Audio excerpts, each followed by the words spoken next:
Hi అండి, ఇది Shivaratri night 9-12కి మొత్తం మా బ్యాచ్, ఇంటి దగ్గర ఉన్న బ్యాచ్, పిల్లల బ్యాచ్, పెద్దల బ్యాచ్ ఇలాగ అందరు రెడీ అయ్యి వెళ్తున్నామండి.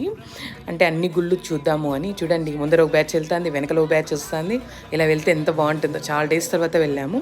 గుడికి వెళ్ళే టైంకి 9:45 అయిందండి. అంటే దగ్గర దగ్గర 2 కిలోమీటర్స్.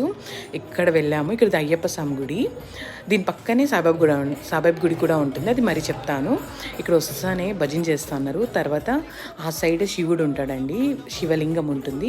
అక్కడ వచ్చేసి ఎంత బాగుంటుందంటే అంత ప్రశాంతంగా ఉంటుంది. చాలా ప్లేస్ ఉంటుంది, ఫ్రీగా మనం కూర్చొని ప్రసాదం తినడానికి కానీ చాలా బాగుంది. అన్ని గుళ్ళో పూజలు బాగా చేశారండి. నా నెక్స్ట్ వీడియోస్లో కూడా చూపిస్తాను. ఇంకా చాలా గుళ్ళకి వెళ్ళాం మేము. దగ్గర దగ్గర 8-9 టెంపుల్స్కి వెళ్ళాం మేము. చాలా ప్రశాంతంగా ఉందండి. ఇంటికి వచ్చే లోపల 2 అయిపోయిందనమాట. ఓకే అండి, నా ఛానల్ కొత్తగా చూసుకునే లైక్ చేయండి, షేర్ చేయండి, కామెంట్ చేయండి, నా వీడియోస్ కంటిన్యూ చేయండి. బాయ్.